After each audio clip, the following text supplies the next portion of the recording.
So students, today we are going to start with the new chapter of SP, that is your chapter number 9, Business Communication Skills of Secretary.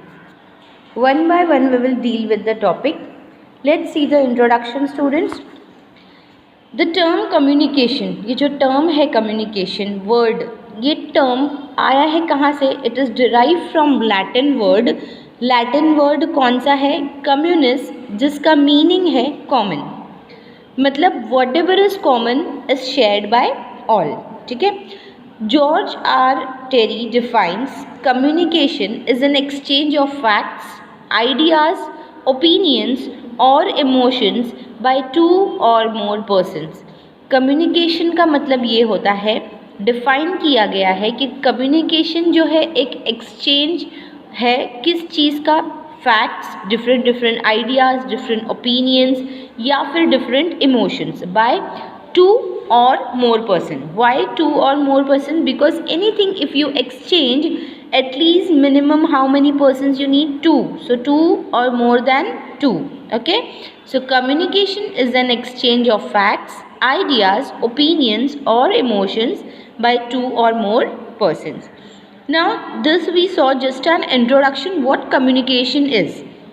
Now let's students we will see meaning and definition of business communication. As we are dealing with business, so we are going to consider the topic business communication. Let's see the meaning. Business communication is the branch of general communication. ठीक है. business communication जो है general communication का branch है जो specially concerned होता है सारी business activities से related. Okay. So when communications takes place among business entities, जब communication बिजनेस एंटाइटीज के बीच में होती है रिलेटेड टू बिजनेस अफेयर्स या फिर related to business issues, that communication is known as business communication. अब कम्युनिकेशन का डेफिनेशन हमने देखा था इंट्रोडक्शन में. Now we are dealing with the topic business communication. So let's see the definition of business communication. Bernard defines business communication is the expression, channeling, receiving and interchanging of ideas in commerce and industry. Business communication जो है वो क्या है? एक expression है जो channelise करता है, रिसीव करता है और इंटरचेंज करता है आइडियाज़. किस चीज़ में? In commerce and industry. In the very first chapter, concept of commerce and industry is very clear. Okay, what is commerce and what is industry, that we have studied in detail. Now we will see types of communication. No organization can function satisfactorily or achieve its goals without effective communication that happens both internally and externally. कोई भी organisation वो function कर सकती है अच्छी तरह से, सेटिस्फैक्टरीली, या फिर अपना गोल अचीव कर सकती है. राइट. ऐसी कोई ऑर्गेनाइजेशन नहीं है जिसका कम्युनिकेशन ख़राब है और वो सक्सीड कर रही है.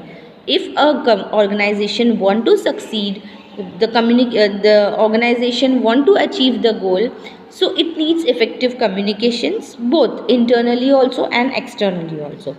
That means there are two types of communication, internal and external communication. What is internal communication?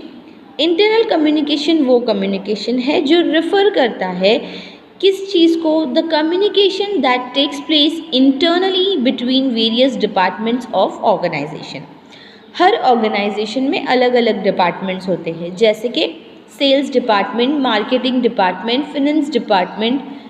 सो ये जो अलग अलग डिपार्टमेंट्स जो ऑर्गेनाइजेशन के अंदर ही है, वो उन डिपार्टमेंट्स में जो कम्युनिकेशन होता है internally, that is known as internal communication. And internal communication is very important. क्यों?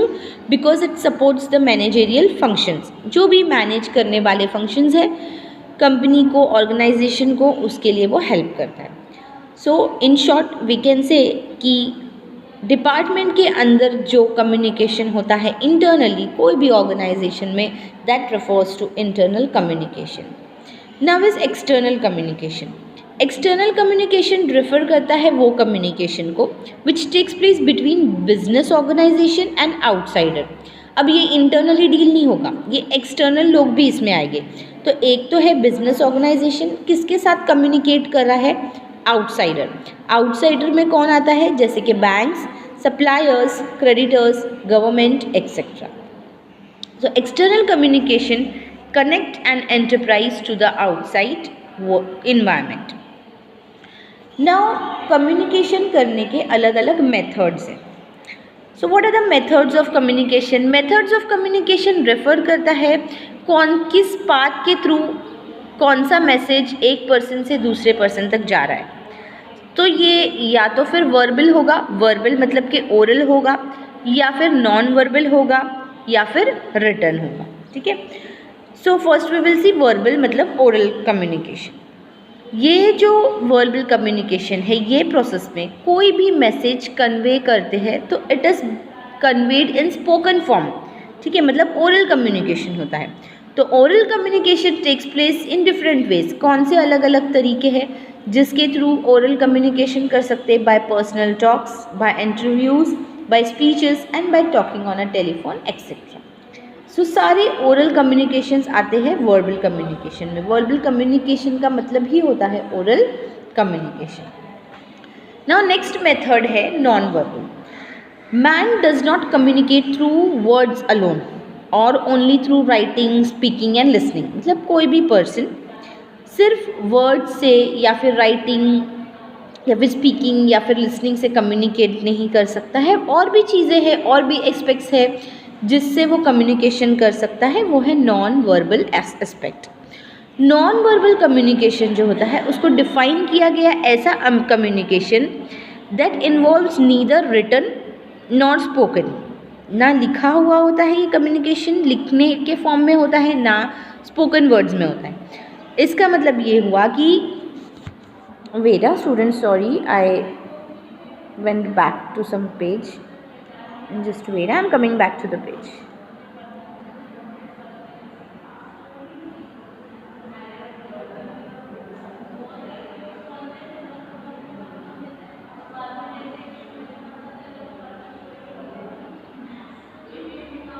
Yeah, we were here with non-verbal communication. Okay, so non-verbal communications takes place in different ways such as कैसे कैसे ways में होता है non-verbal communication, जैसे कि body language, आपके facial expression, आपका eye contact, silence, symbols, signature, मतलब जो signs होती है वो, gestures etc. Okay, these are all non-verbal communication.